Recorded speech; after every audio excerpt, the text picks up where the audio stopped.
Jar Jar Binks. You are listening to Behind the Lens. And yes, you are indeed listening to Behind the Lens. Welcome back to another week. This is kind of a laid-back week. It's also a surprising week. Brian decided not to be here today. He's claiming he's sick. But do any of us really believe him? I think not. So anybody looking for the Star Wars countdown today? Sorry, we're blaming Brian that we don't have it. But one of my favorite Steves is our sound engineer today. So anything that gets screwed up, we know who to blame. And since we are live, and since we're doing a lot of interview clips today, some of which have profanity in them, hopefully we're going to get all of that out. So we're keeping our fingers crossed. So if by some chance we don't, please don't hate us. We're doing our very best here. But welcome. We're getting ever closer to the Academy Awards. The BAFTAs were just last night. The Grammys were last night. As to be expected, La La Land picked up some more hardware at the BAFTAs, which could prove interesting for come Oscar time. And Oscar voting opened today. So all you Academy members, get your votes in for the Spirit Award nominee members out there, film independent members. Voting is still open for the Spirit Awards. So get your votes in. And then, of course, things are starting to take shape also for the upcoming TCM Film Festival to be held in Hollywood on April 6th through 9th. So we got stuff happening everywhere. And I'm going to cover as much of it as I possibly can. But right now, we're gonna focus on today's kind of kickback show. Next week we get unkicked back because love our guys at Formosa Group and all their sound work. As a matter of fact, one of the films that we're going to talk about and you're going to hear from the director on later in the show today is John Wick Chapter 2, which Mark Steckinger, supervising sound editor on. Mark is one of Formosa Group's go-to guys.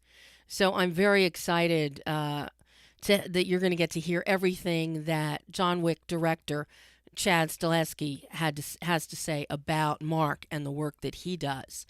And then maybe one of his colleagues next week, who Ken Carmen is going to be here, a music editor. Maybe we can get Ken to spill the beans on some of his colleagues and cohorts over at Formosa.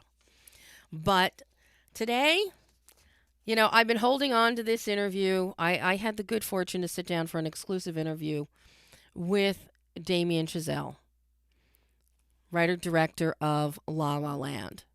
You have all heard me rave about La La Land even before it came out and since it came out.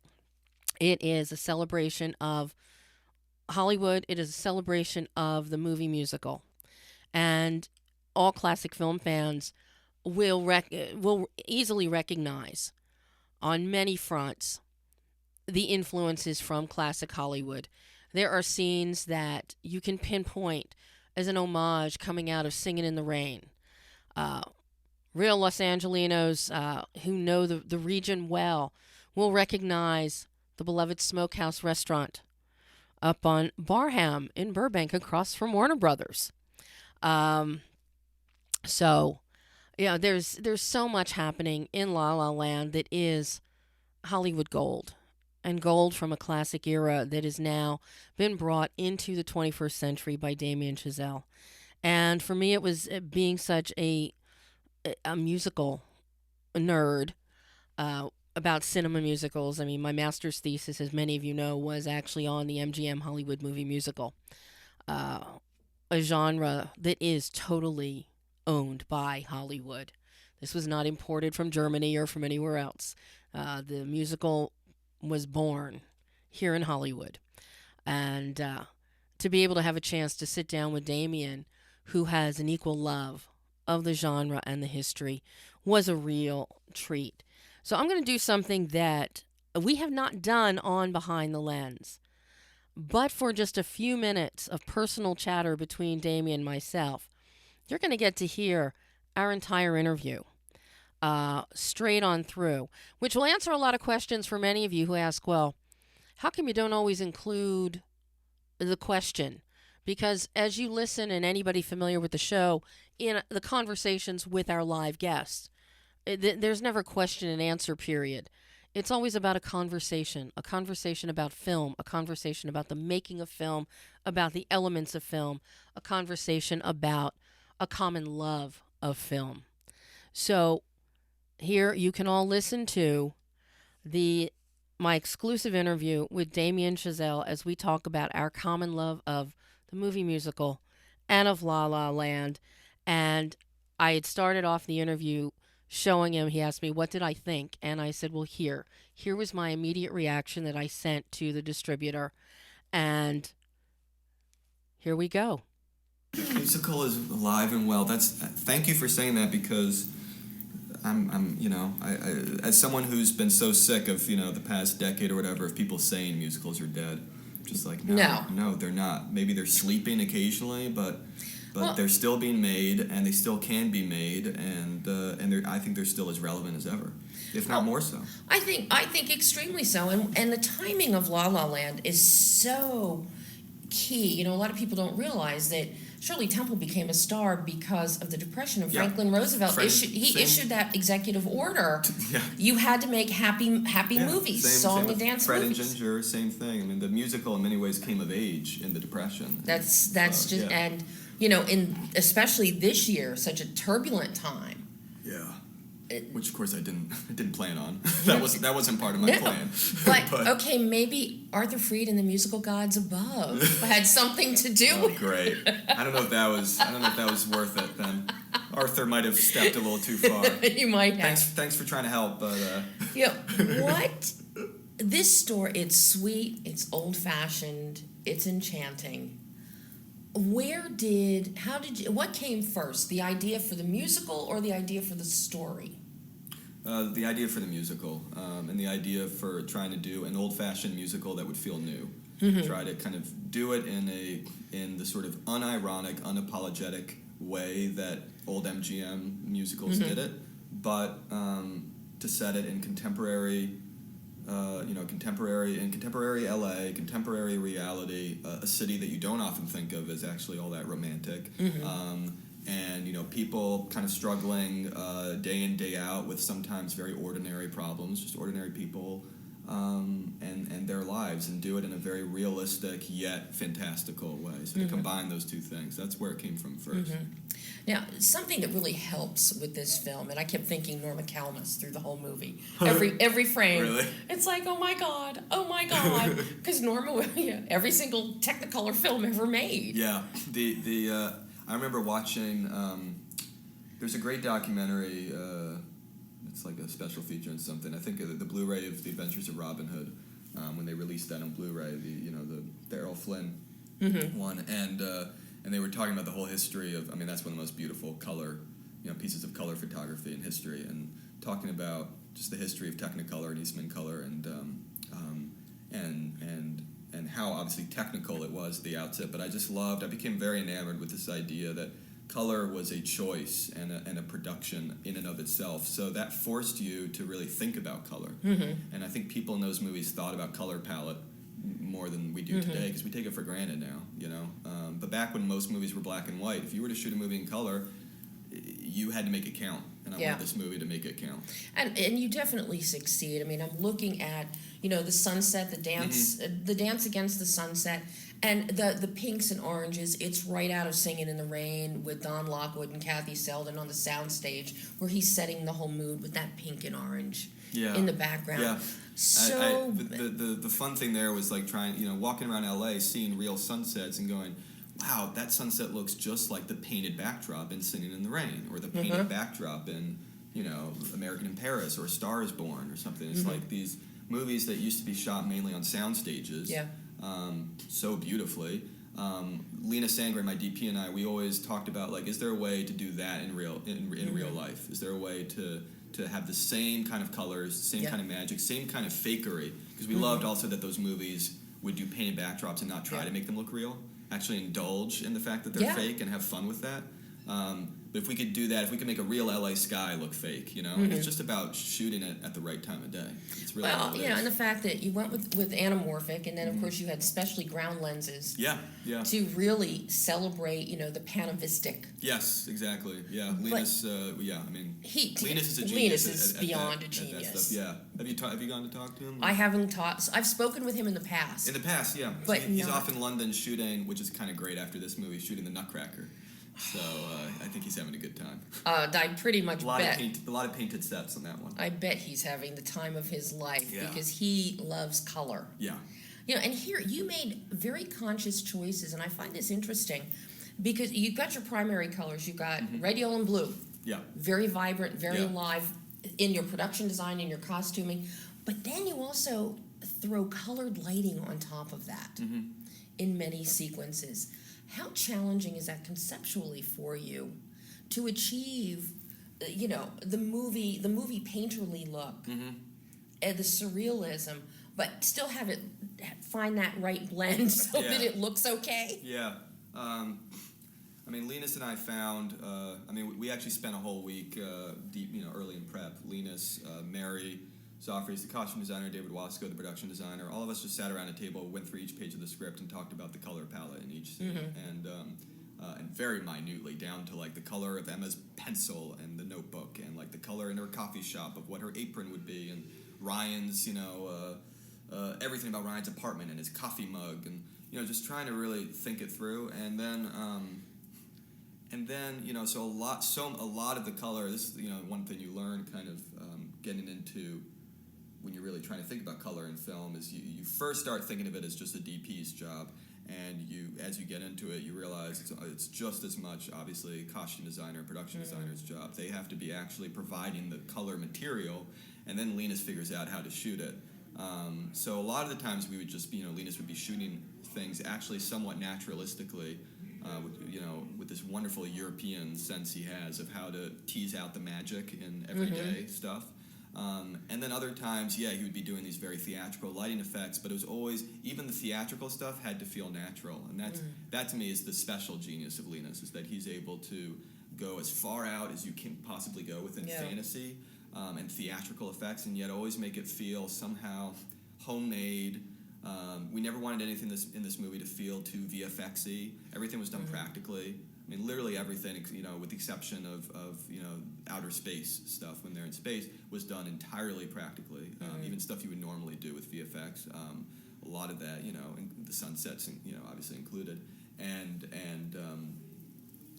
so it was just a matter of like really trying to, and then sometimes limit the color palette within a scene. Sometimes another misconception you have is, I want the movie to be really colorful, so you just throw a ton of color on screen, all the different colors of the rainbow. You wind up having a shot that doesn't feel colorful. Whereas if you really limit, if you say this shot is going to be blue and red, this shot is going to be yellow and green. That's something I really learned from Vincent Minnelli, especially, is that idea of that the vibrancy of colors rests entirely in counterpoint of those colors, and the less colors you're counterpointing, and the stronger the choices you're making in each of those colors that you're counterpointing, the more you feel it.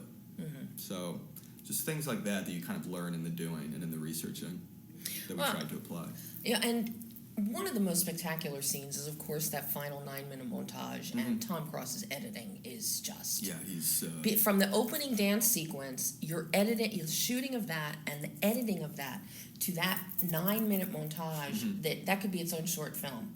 Well, the funny you say that, because that was the first thing in the editing room Tom and I started with, is we did the same thing on Whiplash, because we knew both movies, end with a kind of sustained, very editing-heavy set piece, and they're kind of what the whole movie's about. So we started off in the editing room with that sequence. We went, okay, let's figure that out, and let's almost make it a short film of its own, make it as perfect as we feel it can be, and then once we felt like we had edited and polished the last 10 minutes of the movie, then we went back and tried to earn it. So Tom knows that way of working, but yeah, he's brilliant. He's just and what I love about Tom too, even though he's not a musician, I used to be a musician. Tom is not, but he's the most musical editor I've ever known. Even though he hasn't played music, he gets music. The editing has a very lyrical ebb and flow to it. And you feel that. Slow to fast. From, Yeah. exactly. Curves to straight angles. He's very, yeah, exactly. Does that help? And with this film, because it is a musical, and it isn't music that just stuck in there. It is interwoven in true musical fashion as part of the story. How helpful is it to you to have somebody like Marius come in as your music producer on it? It was amazing. I mean, he... first, for a few years, I'd been, I've known Justin Hurwitz, the composer, since college, and so he had written all the music, and then we needed someone to actually help us,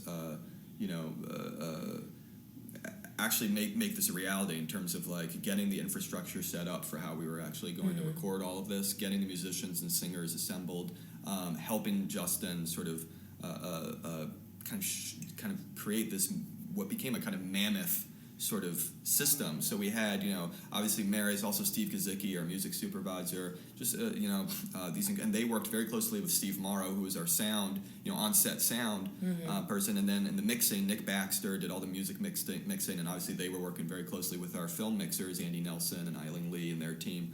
So everyone had to be this whole kind of fluid organism that was everyone always in dialogue with Justin, and Mary's at the top, and Justin composing everything and orchestrating everything entirely himself, which was, is kind of unheard of. The orchestrations are beautiful. Yeah, composers very rarely orchestrate their own music these days. So that was another old-fashioned approach in the sense, Justin, his idols are people like Bernard Herrmann and Michel Legrand and John Williams, and these are not just composers but orchestrators. Yeah. And so you hear, it's not just the melodies you're hearing, they're very melodic, but you're also hearing a particular soundscape. It's about choosing which instrument is doing what. And so you hear a little bit of Michel Legrand, and you go, oh, that's Michel Legrand, it could be no one else. You hear a little bit of Nino Rota or Ennio Morricone, it's them. Just like you can pick a Steiner or a Herrmann at the drop of a hat. Whereas a lot of scores, I think these days have become much more generic and much more at the service of, just purely at the service of the other elements of the film, rather than being a character in their own right. And I really wanted, obviously, not just because this is a musical, but because I really think it's the way I want to make movies in general, I wanted to really have the music be a character in this and be part of the reason you went to see it. Yeah, and it definitely is here. And it's like Joe Gershenson, he used to be the arranger up at Universal for decades. Yeah. And I knew Joe for many years. I just love those old music guys, the film music guys. It's really, it's some of the great orchestral music of the 20th century is in film. Sometimes unsung, like sometimes not as heralded as it should be. And I mean, he took me up there on, to sound stages many times. Oh, that was my favorite part. Maybe my favorite part of the entire process with this movie was when Marius and Justin actually recorded the score. We did it on the Sony soundstage where they did Singing in the Rain, and literally the same room where they recorded Somewhere Over the Rainbow. I mean, it's just kind What does that, for somebody that loves musicals the way you do, the way I do? Pinching myself, how does that like make... a kid in a candy shop with literally 100 musicians assembled on the stage, playing real instruments, real human beings, blowing air into their horns and their reeds. It feels almost anachronistic in today's age, and wonderfully so. And then with the images, like particularly that final sequence you were talking about, getting to score that, be on the stage, have them assemble, the 100 musicians, the 50-person choir, just and feeling that sound with, seeing our images projected on the screen. I mean, it was just like, I was like, okay, great. Well, even if everyone hates the movie, this makes it all worth it, because it was just like, it was so amazing being there. Yeah. Pinched myself, Now, a directorial challenge had to be working with Mandy and choreographing these huge, their opening number is massive. We don't see that today. So often they'll cut down, if somebody's going to have a dance number or even a crowd number, they cut it down to a manageable amount of 20 people, 50 people, and then CGI in the rest. You had hundreds of people here. Yeah, it was about 100 dancers, over 100 dancers, and then obviously a lot of cars. And yet, of course, like the other thing that was tricky is, the dancer you don't see is the camera, and the camera had to be as choreographed as any of the dancers, and because we wanted it to feel like a single shot. Were you doing handheld with the cameras, or not in that scene? No, it was that was all crane and Steadicam. Okay. That scene, yeah. So there's a lot of heavy machinery up there on an elevated freeway ramp, in a heat wave. So it was like, wasn't the most comfortable shoot, and yet moment of the shoot, and yet it was maybe the most exhilarating. Mm-hmm. How many takes did you have to do of that one number? We did about, it's 3 shots stitched together to look like one, and each shot, would range from 20 to maybe 30 takes, something like that. But there were other dance numbers in the movie where, something like Ryan and Emma doing the Hilltop Duet dance at Magic Hour. Well, because of Magic Hour, you only have time for, it's a 6-minute shot, you have a half-hour window, so we squeezed in about 4 or 5 takes, and we did it over 2 nights, so that's about, I think we probably did maybe 9-10 takes total over the course of 2 nights. But then something like, some of the stuff like in the final sequence, in the Dream Ballet sequence, and some of the other kind of numbers where we could do more takes, I think we got up into the 40s on some of those bigger long dance takes. So Ryan, Emma, all the dancers really had to be in good shape. This was a very athletic shoot. Well, and I'm glad you used the word athletic, because as I'm watching Ryan, all I kept thinking is shades of Gene Kelly. If he would pursue dance, well, Ryan would kiss you for that, because that's how Ryan and I first bonded over musicals. Was Ryan is a diehard, and has been for a long time, Gene Kelly worshiper. His moves, he has that Gene Kelly athleticism, and it was so evident watching that. Even when he sings. He doesn't have a great singing voice, but neither did Gene. Yeah. No, I wanted I love both Ryan's voice and Gene's voice, but I think of them as exactly as naturalistic voices. Yeah. In other words, it's how I wanted the whole movie to sound: not belted, not kind of not overperformed. That this needed to feel. That was something that I really think is like not talked about that often, but one of the key things of why the old musicals worked is that the singing wasn't so far from the talking. They were recorded in somewhat the same way, and they were delivered in somewhat the same way, in this conversational way, so that, nowadays someone starts singing in a movie and suddenly you hear it's a completely different mic, it's auto-tuned and reverbed and compressed to the wazoo, because that's how albums are recorded now, and it's belted as though you're a mile away, even though you're right up close with the camera. That to me is one of the key mistakes that it's just I just had no interest in. Well, I think it's because in the heyday of musicals, people could go in, see a musical, they could walk out and they could be humming and singing a song, and they didn't sound that terrible. Yeah, exactly. These were songs also and that was something that Justin and Marius were really brilliant at was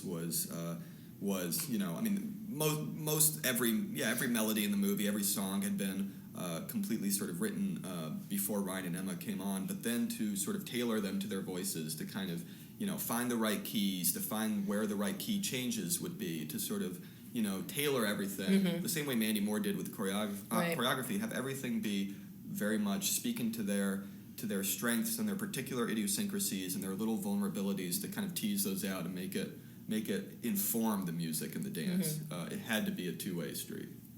I have 2 things I have to ask you. Number 1, you shot in the smokehouse? Yeah. You recognize that, yep. I live in the smokehouse. Do you? Yeah, we lived there for 2 days. That was Ryan's first day of shooting. It was our first week. We'd shot a little bit with Emma, and then that was Ryan's first day. It was playing that super involved, again, one single take, all him, no CG trickery or anything. We didn't have a piano double at all at any moment on set. It was always Ryan. So that was he had a very hot day, his first day. Well, I can tell you the smokehouse has never looked more beautiful, and I've been going there for over 35 years now. It is a beautiful. All I wanted was a restaurant that had that red. You see it. I mean, so to me, it feels very LA. The red booth, the red velvet kind of, and so we found it in the smokehouse, and then Linus just did a wonderful job lighting it, so it feels kind of dappled, and it's beautiful. Yeah, it's beautiful. They should take that image and use that on all of their marketing materials. Let me tell you. Great. Maybe we'll get them some extra business. Not that they need it, but yeah, that's cool. Yeah, people laughed at me. I said, "That's a smokehouse." They said, "No." I said, they didn't believe you? Oh, I said, funny. "Oh, trust me." Yeah, trust me. I mean, we faked so it's a different exterior that she slips into. But you caught us out immediately. Yeah. But so My last question, what did you learn about yourself as a director, as a filmmaker, in the process of making La La Land? I mean, I learned, every single thing on this movie felt a little impossible, but you just try to have faith that you can get there. And I've always kind of, in theory at least, believed that that's the only stuff worth doing, is that you have to set challenges that if it doesn't seem impossible to pull off, then why bother trying to pull it off? I really do believe in that, and that was kind of the credo every day on set with everyone. But I think I really kind of... So I guess it's less something I learned. It's more that, like, this reaffirmed that for me, or it made it real in a way that had always just been this kind of theoretical thing. But obviously there would be other voices in my head saying, like, yeah, but maybe you should hold back, or maybe you should, but I had very, great supportive producers who were pushing me to, anytime they sensed me holding back, they would push me to keep at it and even go further. And so I look back now and I'm really glad that we never made things easier on ourselves, that we did try to shoot for the moon, in terms of the technical challenges and the emotional, the sort of tonal challenges in the movie.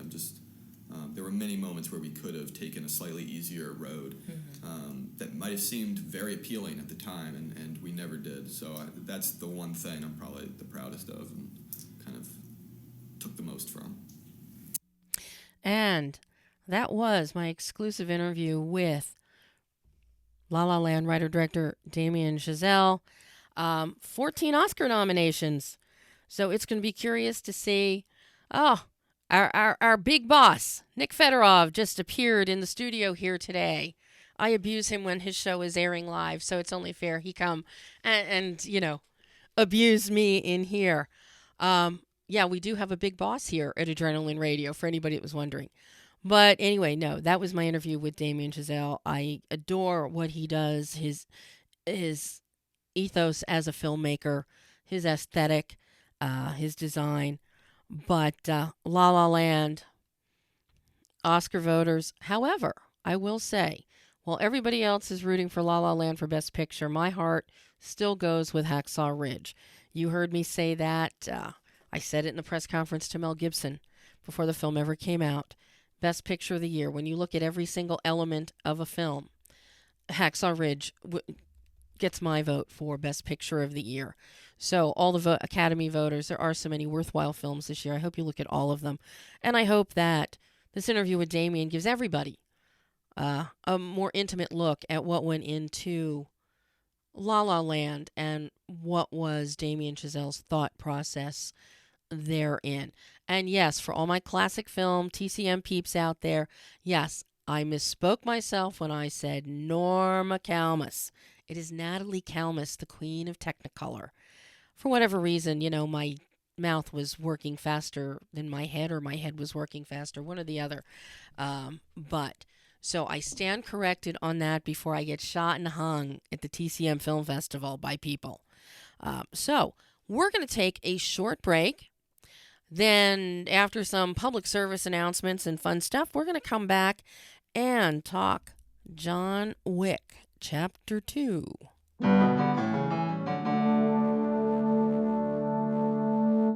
And we are back. Welcome back to the second half of Behind the Lens. For those of you just tuning in, maybe for the very first time, I'm film critic Debbie Elias. I'm creator and host of Behind the Lens. You can find my movie reviews and interviews in print, online, on YouTube, around the globe, 24/7. But every Monday, you can find me right here, live on Adrenaline Radio, 11 a.m. Pacific, 2 p.m. Eastern Time.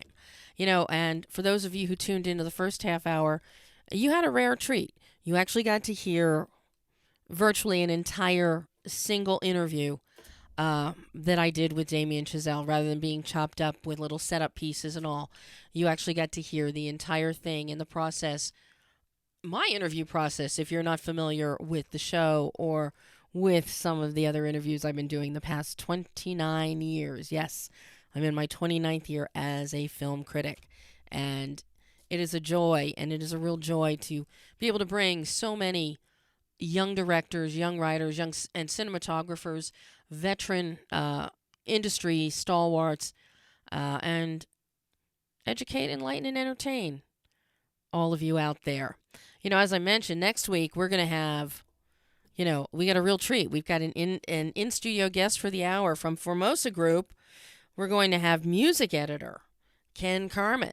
Over the months, Scott Hecker was here.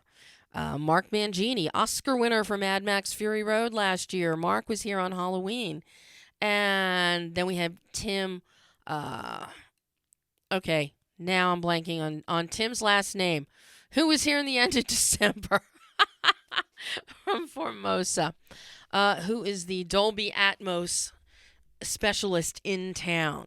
But now we're gonna hear all about music editing at Formosa with Ken Carmen next week, so you definitely want to tune in for that. We've also got some great guests already booked in March, and then hopefully we've got waiting on some confirmation for some big surprises the day after Oscars and Spirit Award weekend. So, but right now let's turn our attention to John Wick Chapter 2. Which just opened in theaters on Friday.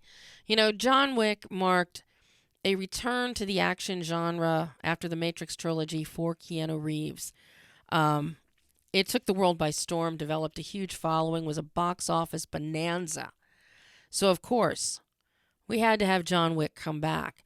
And John Wick has come back indeed. Originally created by writer Derek Kolstad and director Chad Stahelski, the two have reteamed to bring us John Wick Chapter 2. The world of John Wick is a very specific world. John Wick is a quote-unquote retired mercenary assassin.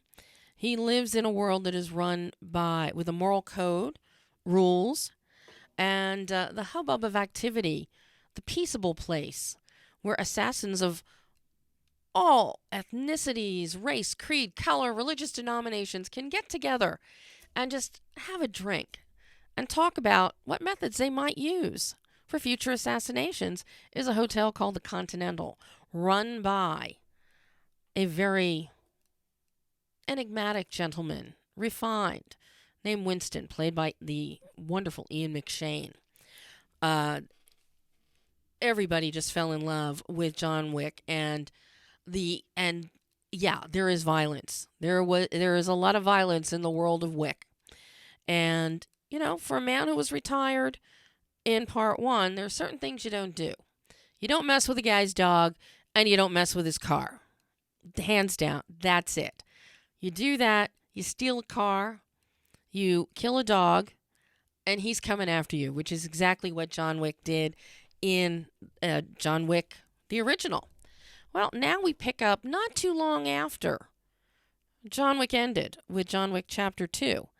The setup of Derek Kolstad is back writing the script, and of course, Derek picks up, and thankfully, you don't have to see part 1. You don't have to see the first movie to understand the second movie, Chapter 2, because there's a wonderful opening with the head of the Russian mafia, who is basically retelling the story of what a bad guy John Wick is and the lengths that he goes to for things.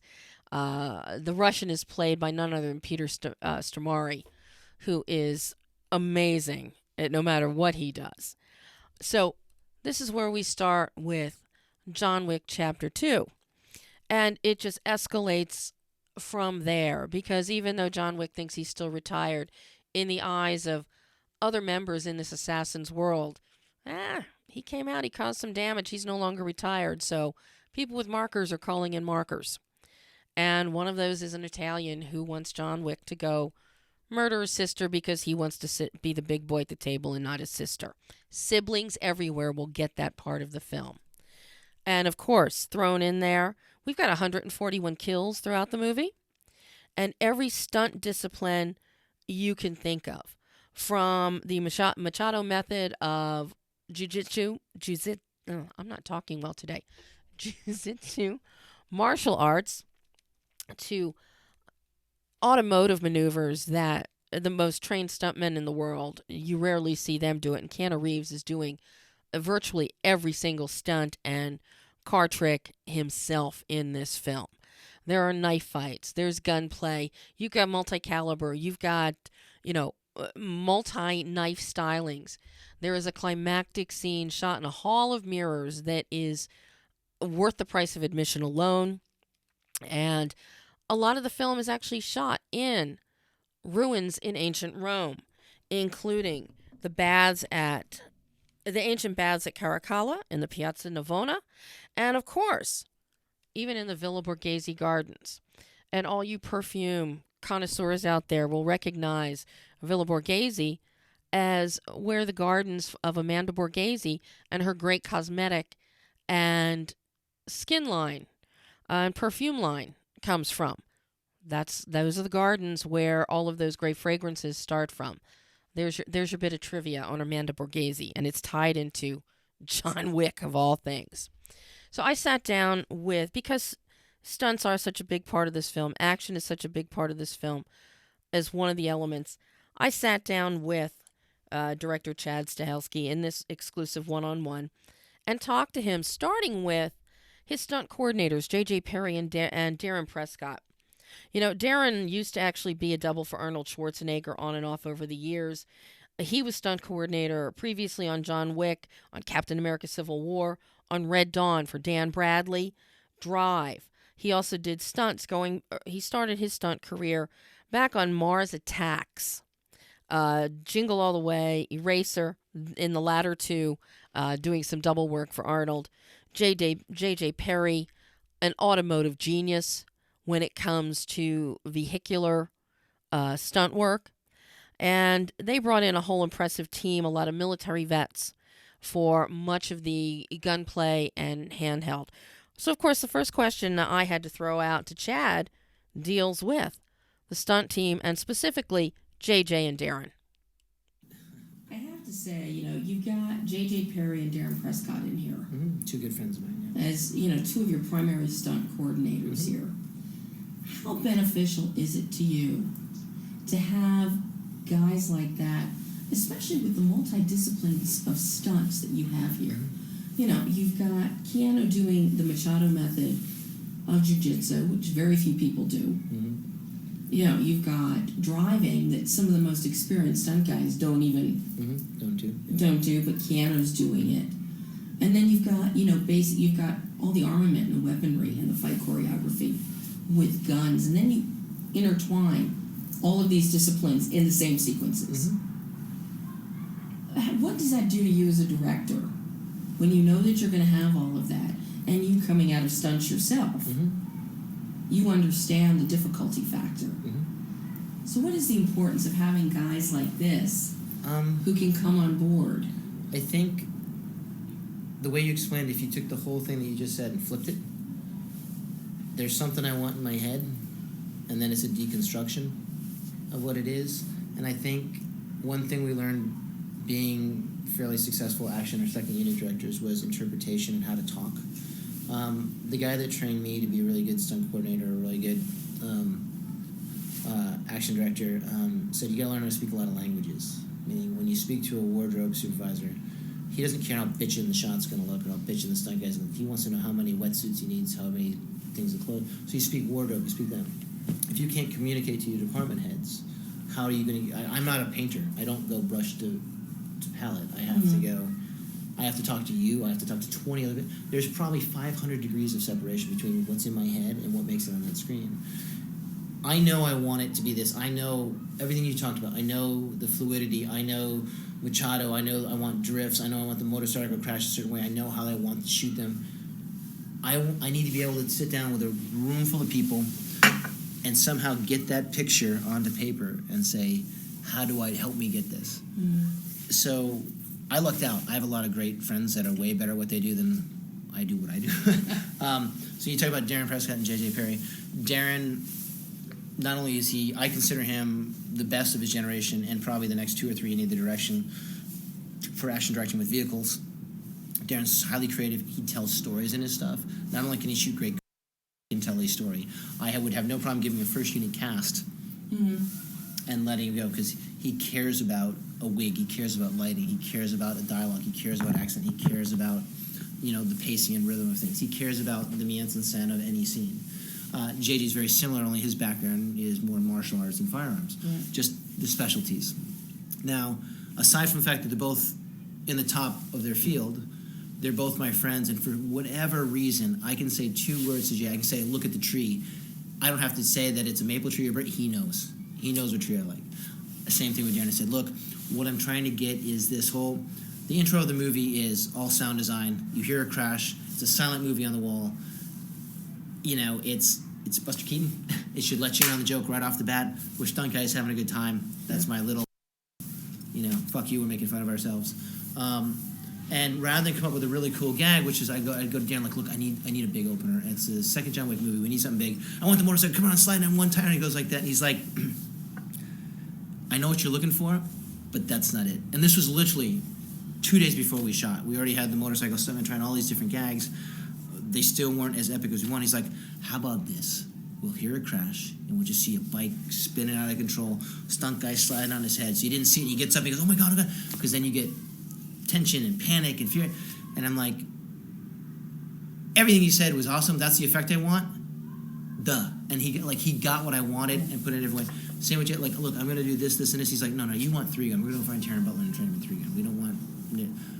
They both know what I want. Whatever way we communicate, that is worth 10 times more than any technical or logistical skill, to be able to relate and be on the same page with people. And if they're really smart and really good at the way they do, they're going to find a way to deliver you that. And that what makes each one of those probably the 2 best second unit guys out there. And indeed they are 2 of the best out there. And, like Chad, I fully expect to see both of them jumping up into actually directing their own features in the very near future. And of course, for those of you listening, Steve's finger Steve's finger was ahead of of the audio. He tried. He has 2 more shots today to get right. But, continuing on, Chad typically doubles for Keanu Reeves. He was his double in the Matrix trilogy, and which, by the way, yes, for those of you who have not seen any of the promos or read anything about John Wick, we do have Neo and Morpheus from Matrix trilogy reuniting, as Lawrence Fishburne is also in John Wick Chapter 2 as the Bowery King. But, I had to ask Chad. He's not doubling Keanu. Keanu's out there having all the fun, or maybe not, depending on the body bruises. So, let's hear what Chad had to say about watching rather than acting. How does it feel now when you see the level of action and stunts that he is doing himself, and you get to be behind the camera? Do you have that sigh of relief and say, God, I'm glad that's not me doing that?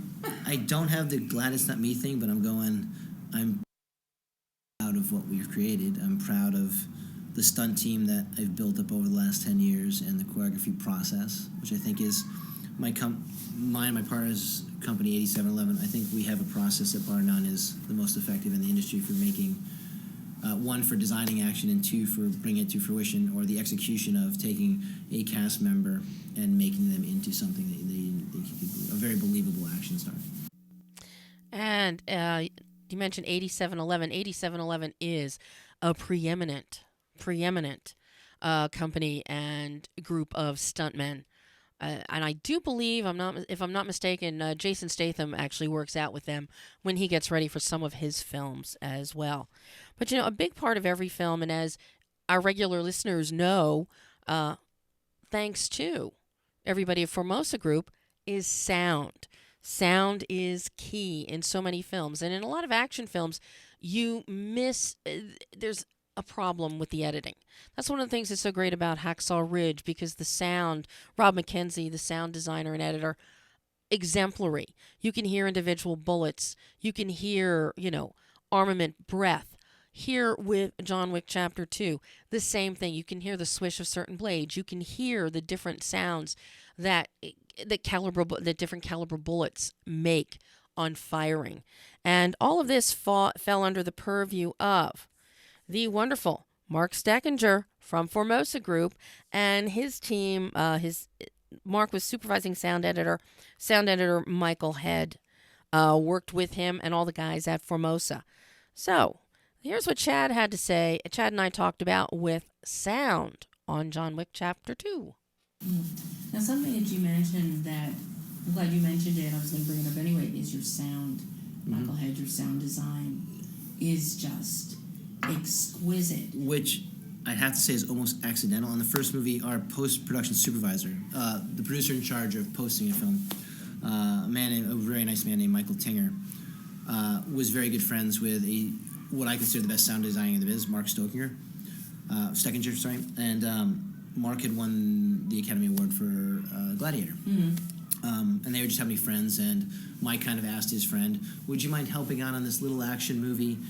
Unbeknownst to us, Mark was a big fan of classical muscle cars, and he was a gun collector, and so we just had the right little elements of what he found interesting. He's like, sure, as long as I can do my own sounds. And we were like, sure? And he did, and the amazing sounds we got in the first movie for the little bit of time and money we had was great. We built a very good relationship with Mark, so he has an amazing sound design team. I'm talking maybe one of the best in the business, for sure. What maybe the industry thinks, what we think. So when we came the second time around, he's like, you ready to have fun? Because we're going to go a little bit bigger on this one. And the amount of time put in on this and the design down to you'll hear dog whimpers and you'll hear coins drop and you'll hear bullets ricochet off walls that you didn't see. His sound design, I think, is... I don't know about the overall film. I don't know about the directing of it, but I know the sound design is equal to anything out there right now. And yes, the sound design definitely is. And hopefully working on it right now to get Mark Steckinger either in here to Behind the Lens Live or to do a sit down outside so that you can all hear, about, his process and what he brought to John Wick, the original, and John Wick Chapter 2. Now, you heard me mention earlier the Hall of Mirrors scene. It is climactic. It is amazing. And were it not for the talents of cinematographer Dan Lawston and production designer Kevin Cavanaugh, that Hall of Mirrors sequence would not be what it is. So much of John Wick would not be what it is without the talents of Dan Lawston and the very unique aesthetic that he and Chad have developed for shooting and creating this world. Take a listen to what Chad had to say about cinematography, production design, and the Hall of Mirrors. Then you got one of the greatest standout scenes I think I've seen in an action film in decades. Your Hall of Mirrors in the museum. How did you and Dan Lawston pull that, your cinematographer, pull that off? I mean, painstaking. And let's not forget Kevin Cavanaugh, your production designer, who deserves, I think, an Oscar for it. from the catacombs. I mean, because you're working in these ancient places to begin with, but then you're also replicating and building things. But the Hall of Mirrors, we're so used to seeing, it's adequately done. You've got lots of mirrors, and somebody will distinguish, oh, there's the real person there because a button is reversed or something. Letty from Shanghai kind of thing, or something else. Yeah. But here, and it was very prevalent in the 70s in TV, they used to use it all the time. But nobody really does it in film because they can't really execute it well. You're doing a 360 here with the mirror images and all. How did you and Dan, especially with the lighting and the lensing and the reflection coming off the mirrors, how did you go about designing that? Yeah, that was a hard one to sell.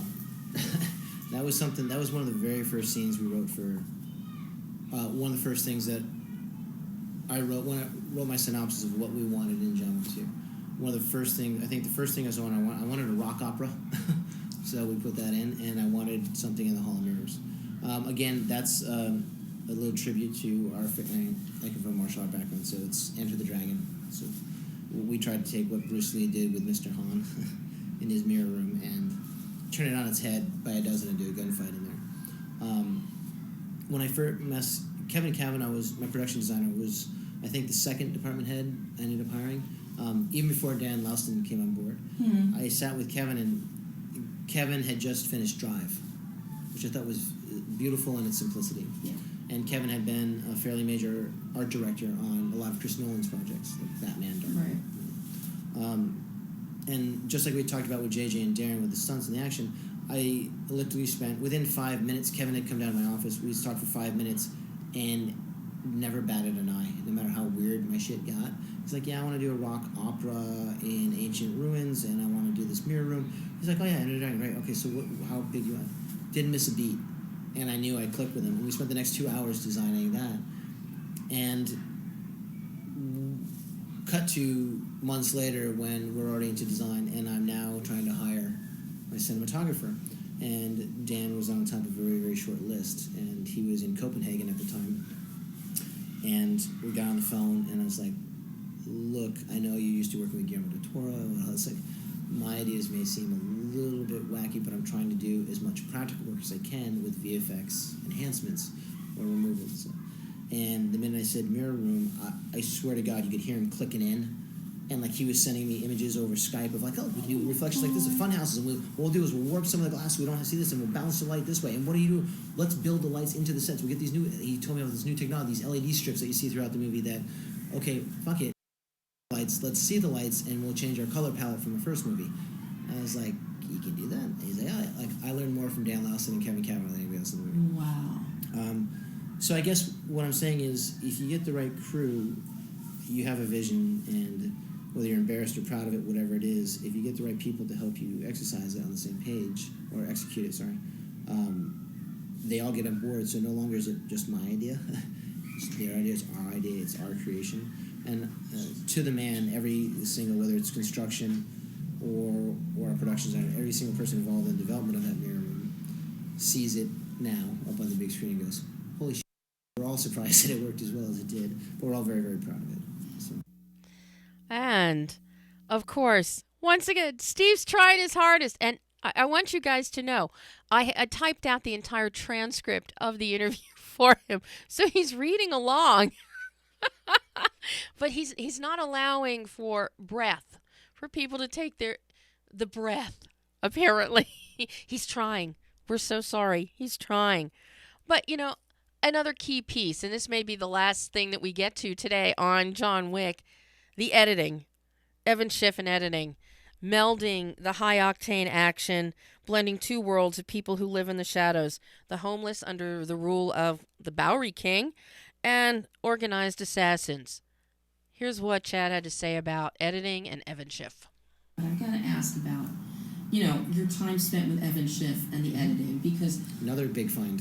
if the editing falls down on this, you lose the entire kinetic pacing. Yep, it was tricky to find an editor. I was very protective. I had a very good experience with Elizabeth Balzer from the first movie, but she was with my partner working on another project. I consider myself a bit of an editor as well. I've edited most of my action scenes and stuff, so I'm very, very picky when it comes to that, and I wanted an aesthetic. I didn't want it to be, like we talked about earlier, I didn't want it to be accidental. I wanted it to be my choice, and I wanted it wide, medium, I call it the inverse pyramid, wide, medium, tight, tight, medium, wide. So you felt like every scene sucked you in, every scene pushed you away at the end. And I wanted somebody that would embrace what I was trying to do with the action, meaning let it breathe, let it be. The last word I want to hear from anybody is pacing. I don't want to see speed. I want it to breathe. It is an aesthetic. I want to see it. I want to see a picture, beautifully painted, move. And that's what we tried to do. That's not easy to find. Yeah. An editor that does. And I also required my editor and my cameraman to be at all stunt rehearsals. Like, they got to sit there and watch what's happening because I want no surprise. I want them to be vested into what's going on. Evan he's younger, hungry. He had worked for J.J. Abrams' company quite a bit. He had done a lot of action, and no matter who I called about him, even though he didn't have a massive editorial resume as being a chief editor. Yeah, he's done Hellboy 2 for Guillermo and as an Rocky assistant. He had as an assistant, Yeah. and then he had done, I think, I forget the Everly as the main unit. So it's a very small resume as far as the main editor. I got him on the phone, loved everything he had to say. I'd never met him face to face. Had done it again, made tons of phone calls, and everyone from J.J. Abrams people all around said, this is the guy that fixes stuff. He sees through all the BS, and he gets, like, whatever it is about this guy, he just gets it, and whatever his taste is, it fits. Like, you just gotta, he's the guy you can trust. So we flew him out to New York, had one more meeting as, like, within, again, same thing, like your first love. 2 minutes into the conversation, I'm just like, he's a tough little dude that gets it, and he's got this mind that just sees beyond what you think you should have and goes and he'll go for the ride with you. So between him, Dan Lawson, and Kevin Cavanaugh, I had a pretty good team. And a pretty good team indeed. And I think, if for filmmakers out there, especially young filmmakers that might be listening to this, one thing that you can pick up from listening to Chad is that it's people that think outside the box. They understand his vision, but they can then take it and run with it. If you listen to last week's show and some of what my interview with Peter Chelsom on The Space Between Us, that's one of the keys from that film also, is having, somebody such as, his cinematographer, Barry Peterson, and a production designer, Kirk Petroselli, who could take an idea and push it beyond and go beyond. It's a lot of thinking outside the box to put together these films. So that is all the time. It looks like this is all the time we have for today. Steve's nodding his head in there. So I'll be back next week. We will have Ken Carmen from Formosa Group. We're going to be talking music editing next week. And until then, I'm Debbie Elias. This is Behind the Lens.